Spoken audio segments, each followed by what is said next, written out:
Mais c'est ça problème depuis avant hier. Bah connais. Qui ça me dit? M'a venu. Moi j'aime moi il est pour manger ça la dit. Alors chérie. Ah, mon papa me souffle pour me souffler depuis avant. Après il me dit tout ça téléphone moi pas bon. Ah, on connaît. Ma soeur rien petite. Ma soeur on va pas entrer. Ah, soir tam petite. Pas semblant rien. Fini. Fini concret. Bon petite, ouais, j'aimerais le pouvoir les yeux sous moi. Oh, ou konon gen madame. Oh, ou konon te gen madame et puis ou pat konon te gen madame. Eh bien chérie, ou gen madame, ou ki pou de madame ou mais pour ki soit plus de krasé vieux téléphone moi là. Même yon ou pas acheter ban moi. Excusez, oui, si me parle comme ça avant. Mais on mérite. Depuis avant, le téléphone m'a crasé, malgré que le téléphone n'a pas qu'à prendre charge, et puis crasé, ou pas même changer pour moi-même. Et puis, rester là, ou crasé, chaque jour, après, l'aimerait là, ou toujours dit madame ou là, ou ceci. L'on touché, ou toujours dit que, oh, et madame ou touché comme là, depuis ou touché, depuis, elle a touché comme là dans le travail. Eh bien, pour qui sauver, je parle avec l'autre femme, chérie? Ou que madame, ou qui peut de madame ou? Oui, ou qui peut de madame ou? Si madame ou pa vlo pale a lot fi, li kap kontrole l'ajan nan pot, amdzo, pou ki sa ou pran fam de yo men? Kom si, fam de yo pa gen bouche pou l'manje, li pa gen kor pou l'pon soin, li pa gen kay pou l'peye, li pa gen telefon pou l'achete, li pa gen kay pou l'fe bel tou, li pa gen tet li pou l'fe bel. Ha, e selman, ebyen chéri, okipo de madame ou. Si madame ou pa vlo pale a lot fi, li pa vlo, depi ou touche se li kal touche l'ajan pou ou, e li toujou kon tout bagay sa yo, ou pa gen dwa l'ajan, ou pa gen dwa anyen, chéri ta madame ou. Pou ki son bezou koze a lot fi? Man si mte konon te gonek gite gen madame ou, te mbra pale avon. Mpase gon moun ki te getan di mjade ga sotan kou eti moun fam mouye depi fam nan di a e sou zot li orete. O mge 4 an masan avon. Bon peti, si e pat mati ou de ban mou te di ki ou pat gen madame, koto ta pa joun mwen? Koto ta pa, chéri, non, pa gen pout kansa nan bou etou chéri. Non, ou konon gen madame, pa koze ak lot fam. Rete viv pou madame ou, ok? Rete viv pou madame ou chéri. Oh, oh. Non, non, non, non, bagay yo pa joun pense ya, chéri. Bagay yo pa joun pense ya. Ou gen madame, chéri, te viv pou madame ou doudou. Ou pa ka depanse, ou pa gen fam. E konsa bagay yo e. Ou pa ka depanse, ou pa gen fam. Moun ki depanse ya, se lik gen fam. Ou pat kon sa? Ebyen, chéri, sak fe e konsa liye. Ou menm se pou madame ou depanse. Se pou le ou touche, e li kal touche chekou. Pou. Ebyen, moun ki pa gen madame, ki ka depanse, e li gen fam. De pou pe depanse ou pap gen bel fam nan chéri. Wap toujou eta madame ou, e li pou satisfè ou. Ok?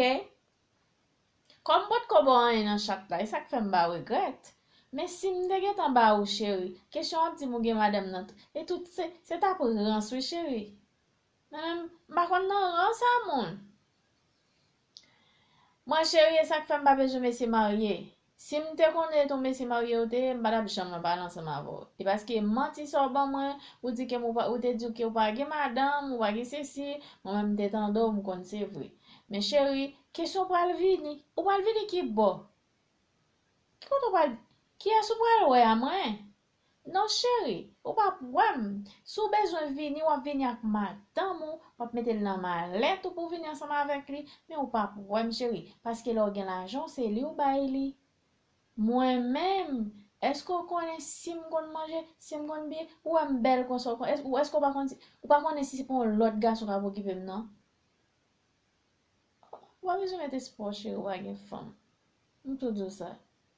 E samedi, ouais, depuis tant mois après les mieux, pas de get, vieux téléphone dans ta bo. Imagine, m'gen nèg, avait dit m'gen nèg, avait dit pour, il dit gen madame pour vieux téléphone ça qui m'da gen nan même. Et ça pour m'da gen nan même non chéri. Ou pourquoi pour gérer des femmes dodo? Ah, gon l'école m'konne oui qui apprend moun comment pour gérer des femmes. Souffle pour m'tamener dans l'école ça faut que payer pour m'taper. Faut que t'a payer. Faut que t'a payer m'chéri. Ah ah. Là, touche pile l'argent ou mettez dans poche ou avec poche madame ou et puis qu'on y a qu'on a tant nous geti femme là rentrer pour venir craser. Non chéri dodo, bagay yo pas comme ça. Ah ah. Non non non non non. Ou chéri ou pas coup de chéri. Yes baby. Ou pas là dans dodo. Non non non non non non, ou pas là dedans. Ou pral venir. Ou konen première fois là te vini an, si m'bat bol chiray sa, kon yo ta pral bien joui, ou ta pral bien manger, après ça ta pral grien dans sou mwen, non chéri, bien compté, mal calculé. Ou tombe sou resif chéri. M'ba bo goûter avant ça, m'ba wè ti l'argent chéri. Fòm wè l'argent avant. Si m'te konen seulement te gen, m'ta pran patience pour, mais depuis m'konon gen madame nan fò investi. Faut investir chéri. Et pas sous zot d'or ou vin monter. Non doudou. Ok, depuis jodi a, ou pas besoin chambre dans le téléphone, ça fini. Ok, reta madame. Madame ou laide, ou après ta vel. Madame ou belle, ou après ta vel. Mais c'est pas femme. Comme votre coq goûter dans chat là, pas chambre goûter encore. Ou chiche trop. Ok, bye bye chéri doudou. Ok, bye bye. J'aime toujours dire non, hein? Lè ke ou konen ou pa reme yon moun, pa vin sou wout li. Pa vin detounen lan wout li. Ou kompran? Lè ke ou konen ou pa reme yon moun, pa vin detounen lan wout li. Pase ke lè ke ou konen ou gen madame, ou konen ou gen tan gen vi ou deja, pa vin bay fi manti pou di ki ou pa gen madame pou fè moun nan kompran, pou fè l kwen nan ou, e pi apre le moun nan vin kwen nan ou apre 2, 3, 4 an laptan pou vin, laptan nou ki lè pou vin mariye, ki lè pou nou fon ti moun, e pi lè sa, apre 4 an pou al di ke ou gen madame. Men fò odasye, fò ta kon ou, fò pa ta kon ou tan pil, apre 4 an, yon moun ta fè reme ansan avèk ou, apre sa pou al di ke ou gen madame. Eske si moun sa fò yon bagay ki mal, eske la mal fèl?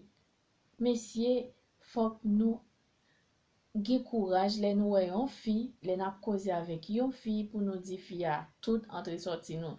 Pou di fiya, si se yon pas ou bezon fè, si moun nan d'akor, lap d'akor. Si moun nan pa d'akor, li pap d'akor. Men lè ke rentre nan vi moun nan, ou vin fè moun nan perdi tan, e pi apre ou konen, ou wal fè moun sa, regret demen si Dieu veut. Ou même tout ka pense wap bien vivre et ki ou pas bien vivre. Ok, c'était un message que Ishan Pearl devait faire passer. Ou même sur mes vidéos, partager vidéo pour moi avec amis ou famille. Que ou pas regret.